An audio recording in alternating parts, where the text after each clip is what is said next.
Para montar esse plano de coleta de dados, tá? A gente tem aqui que responder algumas questões, como eu vou mostrar para vocês. Vou mostrar também uma planilha que eu vou mandar para vocês, para que vocês montem esse plano de coleta de dados. Vai passar 10 minutos, mas eu prefiro terminar com isso aqui. Olha só. Nesta etapa. Então, o que necessito responder? É a primeira pergunta, tá?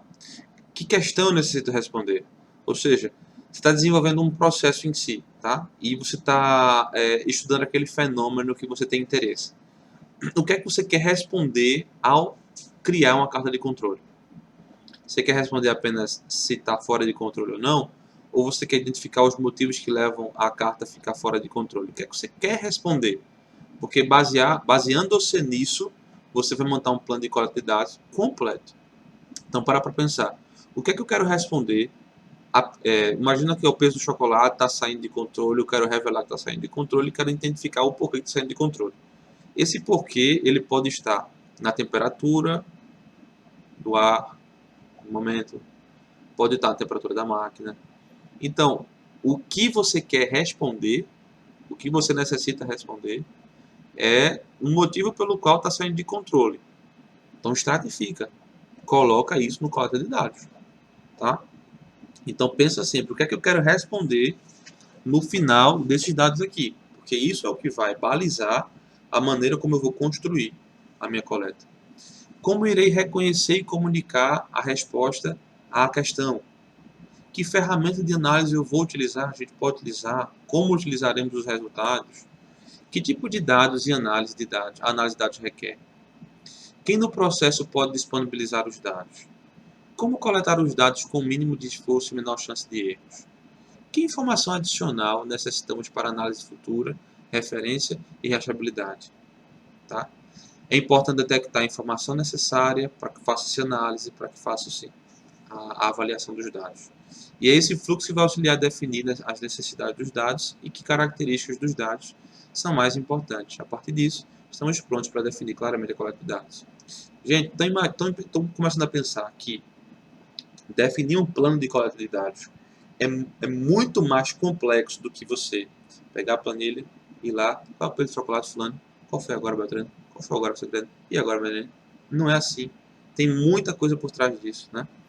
A questão que eu necessito responder, como é que eu vou reconhecer e comunicar a resposta à questão?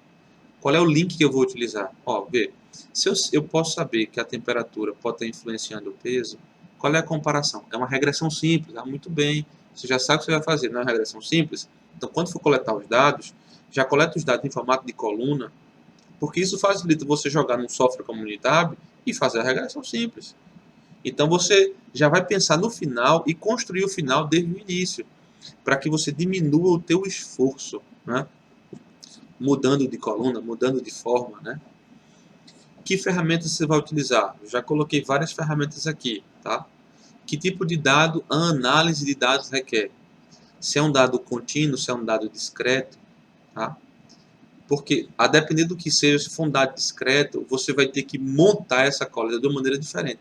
Se é um dado discreto, o ideal é que várias pessoas participem dessa coleta para que você garanta que aquele dado ali não é um dado tendenciado a eu, Israel. Eu sou um técnico espetacular, eu conheço muito bem se eu devo aprovar ou rejeitar essa garrafinha aqui na linha de produção. Eu conheço muito bem, tá bem. Sendo que além de você, Israel, tem fulano, e fulano, pô, não tem a técnica que você tem. Tá. Se eu pegar os dados de fulano, será que os dados de fulano não estão tendenciados a erro? Porque fulano não é tão bom quanto Israel? Eu não sei. Por quê? Porque quando eu montei a coleta de dados, eu não me preocupei com isso. Eu coletei os dados no dia que fulano estava trabalhando, ou no turno de fulano, não no turno de Israel. E isso aí vai dar problema? Vai dar problema sim. É o que eu tô encalejado de acompanhar, entendeu? Ou seja, dados tendenciados, dados viciados. A tal carta de controle não vai dizer nada. Por que não vai dizer nada? Porque aqueles dados não estão sendo coletados em todos os turnos, com todas as pessoas que fazem, em todas as máquinas. Não está. Então não tem como dizer que aquele é confiável. Né? Eu tenho muitos alunos, vocês sabem. Eu tenho alunos de todas as grandes multinacionais da região. Né? E o que eles dizem, muitas vezes, vocês vão concordar comigo, Israel, lá tem aquela reunião, né? Entra lá o gerente, entra lá o coordenador, o especialista, e eles começam a mostrar os dados, e fica muita gente com a pulga atrás da orelha pensando, pô, esses dados eram de onde? Às vezes é um estagiário que entrou agora no processo, que ele faz a medição, a medição ele já leva para direto, porque o estagiário normalmente responde até um gerente, né? Isso é ruim, tá? Na minha opinião. Aí ele vai lá pro gerente, leva os dados pro gerente, o gerente, os dados é assim. Coletou certo? Não, coletei, porque eu fiz um curso aí, hum, e aí ele leva pro gerente, o gerente sobe para uma reunião, aí da reunião sobe para outra, aqueles dados, né? Vão para uma reunião de regional, nacional. Aí esses dados vão compor planilhas que estão, né, lá dentro da matriz da empresa, lá no Kansas, nos Estados Unidos, né, não sei. Os dados errados vão subindo. Por quê? Porque não fizeram da maneira correta, né? Ou seja, qual é o tipo de dado que vai ser avaliado? É um dado contínuo ou um dado discreto? Se for discreto, tem que coletar muito mais do que dados contínuos. Quem no processo pode disponibilizar os dados? Já tem alguém que pode dar esses dados para a gente? Como coletar os dados com o mínimo de esforço e com a menor chance de erros? Tem que ir lá e olhar e ver como é que o processo funciona para você definir o que é o mínimo de esforço, o que é a menor chance de erro. Que informação adicional necessitamos para análise futura, referência e rastreabilidade? Eu vou colocar o número do lote, a hora em que eu coletei. Tem que ter? É claro que tem que ter. Para que eu venha rastrear o que você não estratificou no momento em que você coletou os dados. Se você tem o valor do lote, você consegue rastrear algumas outras informações dali. Será que aquele lote entrou uma matéria-prima indevida, numa quantidade indevida, e foi isso que gerou no final do processo? Eu não sei. A gente não pode ter carta de controle por ter, para ser bonitinho, para mostrar na reunião. Tá fora de controle. Isso não quer dizer nada, gente. Nada. Entendeu? Nada. Eu acompanho o projeto de Greenbelt que o pessoal faz e às vezes não faz da maneira certa. E eu fico me coçando porque eu ensinei. Ok? Não é que hoje eu tô com raiva de ninguém, não. Não é isso, não. É porque eu tô com raiva das pessoas que eu gasto, eu invisto o meu tempo e você paga para fazer um curso desse. E no final das contas, você não faz o que está aqui. Acorda! Acorda, por favor. Faz o que está dentro, tá sendo dito aqui. Para que você tenha condição de ter moral. Moral. Né? Que é o que falta muitas vezes. Você está numa reunião e chega um cara que não sabe de nada. Às vezes ele conhece muito bem sobre o processo, mas não sabe nada de dados. Nada. E você chega e apresenta para ele uma coisa, mas eu não concordo. Não concordo o quê, cara? Vai fazer o que eu fiz. Entendeu? Você vai ter moral para dizer, não, não, eu segui o método tal. Pergunta, você sabe, fulano, que está reclamando de verdade, o que é uma definição operacional?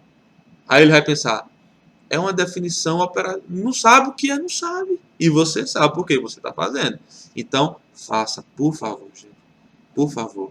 Porque aí eu vou ter moral para dizer, ó, eu dei aula para fulano de tal. E fulano de tal está gerando a diferença lá na empresa dele. Ou conseguiu um estágio porque ele, no estágio, foi necessário que ele tivesse conhecimento sobre aquilo. E ele deu show, ele deu aula lá. Por quê? Porque ele aprendeu direito. Na verdade, isso é muito importante, tá bem, pessoal? E aqui eu digo que se você monta as informações necessárias, você faz uma análise correta, vai ter dados corretos, vai ter base de dados corretas, né? E não vai subir os dados, como eu estou acostumado em ver, dessa forma, né? Então, aqui, gente, a gente tem um modelo, tá, de coleta de dados, em que a gente informa qual é o tipo de medida que a gente está medindo, né? Ou se é entrada e saída do processo. Essa medição é feita na entrada ou na saída do processo, né? E aqui tá, eu vou medir o diâmetro da peça. Tá, o diâmetro da peça é um dado de variável ou um dado de atributo? Atributo é aquele AB, binomial ou nominal, né? Aprova, reprova, ou em que classe está, classe 1, 2, 3 e 4, 5, né? O atributo. Já o variável é aquele contínuo, o dado que a gente mede, usa um equipamento para medir. O que é atributo a gente classifica. O que é dado de variável, a gente usa um equipamento para medir. Né? Então, se você usar equipamento, é um dado de variável. Tá? Então, avaliando aqui. Ó. O que é que você vai medir? Qual é o teu objetivo? É medir o diâmetro da peça. Tá? E é um dado de variável ou de atributo? É um dado de variável, dado contínuo. Tá? E você vai medir os diâmetros em milímetros. Definição operacional. Vê a definição. Será registrado o diâmetro externo. Olha que eu já defini o local da peça. Beleza. Utilizando um paquímetro, ó, definir o que eu vou medir, o que eu vou utilizar para medir. Um paquímetro digital. que você pode até dizer, o paquímetro digital 1, né? Que deve ser posicionado conforme a figura tal, ou seja, já levei o cara para um procedimento. Eu posso, conforme o vídeo fulano de tal, já levei o cara para o vídeo, né? O arredondamento deve ser feito na terceira casa decimal. Tem dúvida de como é que isso vai ser feito? Não tem. A definição operacional está clara. Quem é o responsável? Israel. Qual é o dado e o tempo da frequência? Israel vai coletar 5 peças por turno ao longo da semana, todo dia da semana, de 14 a 18 de março de 2021. Definir lá qual data, tempo, frequência você coletar. Qual é o tamanho total, né, que ele vai coletar? 75 peças. O local, né, dentro do laboratório, A1. Estratificação por turno e máquina. Vai ter o dado lá, o dado do diâmetro. Aquela peça veio de que turno tal? De que máquina? Máquina tal. Para que eu possa depois eu posso fazer uma carta de controle por máquina, por turno ou uma geral. Olha aí o que a estratificação me deu. Né? Ou então eu posso identificar que toda a carta de controle da máquina tal, ou todos os dados que vêm da carta de controle da máquina tal, são dados que vêm com problema, ou do turno tal. E aí eu identifico onde é que eu posso melhorar, os meus gaps de melhoria. Né? E aqui eu vou disponibilizar para você uma planilha semelhante àquela, tá? Vai estar aqui nos anexos, para que você faça o download e você já aplique o plano de qualidade aí, né? No seu dia a dia. Qual é o indicador? Seria a mesma lógica do tipo de medida, né? O que, é que você está medindo? A peça. Qual a definição operacional? Tá aqui. Fonte de dados, né? De onde é que esses dados vêm? Você pode adicionar aqui. O tamanho da amostra em si. Qual é? Coloca. Quem é o responsável? Quando os dados serão coletados? Né? Aqui já entra a frequência também. Como os dados serão coletados? Isso aqui já pode estar na definição operacional, mas o como você pode descrever aqui também. Outros dados que têm que ser coletados, tá? Ou você usa esse modelo aqui, ou você usa esse modelo aqui. Percebe que não tem um padrão. Eu não gosto de padrão. Eu gosto de método, não de padrão. Eu acho que o melhor padrão é aquele que funciona para o método sendo aplicado em lugares diferentes. Então tem dois formatos, você escolhe o que você quer utilizar. Eu vou anexar só esse aqui. Você faz o seu plano de coleta, desde que ele tenha essa relação, né? E eu recomendo nessa última coluna aqui, outros já são coletados, você coloca aqui em cima já o nome, né, da estratificação. Aí você vai adicionando colunas pelo nome da estratificação, tá? Isso aqui é o plano de coleta, mas não é a planilha de coleta, né? Aqui é a estratégia de como é que você vai coletar. A planilha de coleta é diferente. A planilha de coleta, você vai colocar lá, dá um exemplo aqui, tá? Planilha de coleta. Você vai colocar lá, primeira coluna, você coloca o número do lote. Segunda coluna, você coloca a data, o dia, a hora, tá? Terceira coluna, você coloca o valor da variável que você mediu, do indicador que você mediu, né? Peso do chocolate, já coloca lá o valor. Aí depois, você já pode colocar as estratificações, que seriam essas outras relações, né? E aí você vai montando a sua planilha, bem bonitinho. Cada linha vai ser uma coleta diferente, ok? Cada linha é uma coleta diferente. Então, se você pegou 5 chocolates, você não vai tirar a média e colocar lá na linha, não. Se for 5 chocolates, coloca lá, não for as 5 mesmas datas. Por exemplo, ó, você vai colocar lá, dia 1 de janeiro de 2023. Você começou no dia 1 de janeiro. 1 de janeiro. 1 de janeiro de 10 da manhã. Aí você coletou 5 dados. Não foi? Coletei, então. 1 de janeiro, 10 da manhã, 1 de janeiro, 10 da manhã, 1 de janeiro, 10 da manhã, 1 de janeiro, 10 da manhã. 5 linhas. Cada linha vai ter as mesmas informações nessa coluna. Tá, e o que é que vai diferenciar, Israel? É que na próxima coluna, né, o peso do chocolate, coloca o peso que você encontrou. Entenderam agora a lógica, pessoal? E aí você vai colocando tudo isso aí na vertical e faz a sua planilha de coleta de dados. Beleza? Acredito que ficou muito bacana, né, essa explicação até então. E a gente já vai entrar agora no segundo tópico, que é capabilidade de processo, que você vai gostar muito. Vamos lá comigo? Então, um abração aí para você e a gente se encontra já já. Até breve.